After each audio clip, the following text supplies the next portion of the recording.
अयोध्या में राम मंदिर चढ़ावा चोरी के बाद मचे हो हल्ला के बीच श्री राम जन्मभूमि तीर्थ क्षेत्र ट्रस्ट की अहम बैठक संपन्न हो गई है। करीब 3 घंटे चली इस बैठक में कई अहम फैसले लिए गए। चंपत राय के इस्तीफे के बाद retired Indian forest service officer Krishna Mohan को कार्यवाहक महासचिव बनाया गया है।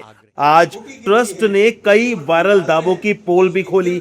जिन चीजों को लेकर सोशल मीडिया पर दावा था कि चोरों ने चुरा ली, लेकिन ट्रस्ट ने देश के सामने रखकर झूठ का पर्दाफाश कर दिया।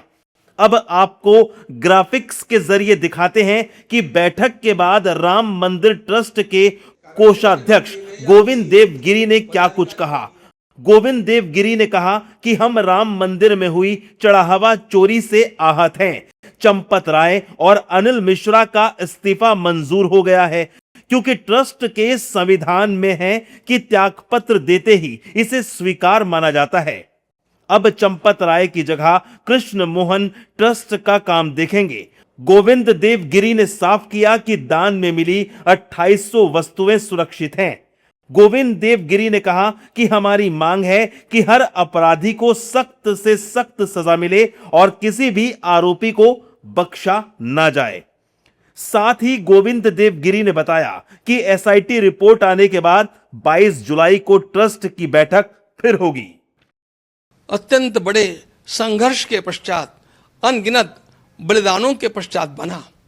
इसके लिए लोगों ने अपने प्राणों की परवाह नहीं की, अपने करियर की परवाह नहीं की, परिवारों की परवाह नहीं की।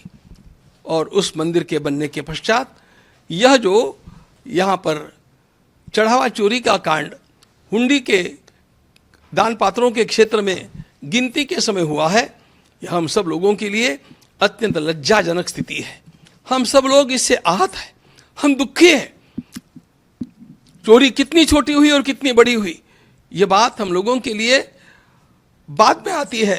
पहले इस प्रकार का वातावरण यहाँ पर हुआ, इसी से हम आहत हैं। इस न्यास के बने हुए कॉन्स्टिट्यूशन संविधान के अनुसार त्यागपत्र देते ही वह स्वीकृत माना जाता है, और इसलिए हम लोगों के पास अन्य कोई चारा ही नहीं था। अंतरिम महामंत्री के रूप में मेरे साथ विराजमान श्रीमान कृष्ण मोहन जी को सौंपा गया है। वे अपने साथ कुछ साथियों को स्वयं चुन करके और उनके साथ मिलकर के इस काम का निष्पादन करेंगे। हम लोगों का भी आग्रह है कि इस प्रकार के जो अपराधी हैं उनको पकड़ा जाए, और भी कोई छिपे अपराधी होंगे उनको खोजा जाए, और उनको अपराध का दंड जैसा मिलना चाहिए वैसा मिलना ही चाहिए, इसके हम आग्रही हैं। 2800 वस्तुओं का रजिस्टर हम लोगों के पास उपलब्ध है और वे सारी वस्तुएं सुरक्षित हैं।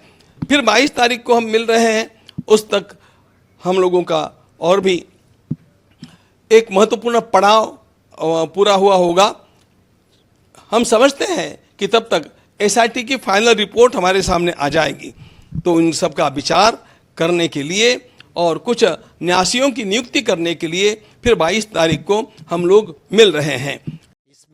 वहीं राम मंदिर ट्रस्ट के नए महासचिव कृष्ण मोहन ने माना कि कहीं ना कहीं प्रबंधन और संचालन में कमियां रह गई थी। इसमें जो भी दोषी हैं, इस प्रकरण में जो भी दोषी पाए जाएंगे, हमारा आग्रह रहेगा उन सभी को न्यायोचित ढंग से जो भी उनको सजा मिलनी है मिले। इसके लिए हम बहुत आग्रही रहेंगे। राम मंदिर ट्रस्ट का 2 टूक कहना है कि एसआईटी छिपे हुए अपराधियों को भी पकड़े और कड़ी से कड़ी सजा दिलवाए। अब देखना होगा कि एसआईटी की जांच में आगे क्या खुलासे होते हैं और कृष्ण मोहन दोबारा ट्रस्ट पाने में कितने कामयाब होते हैं।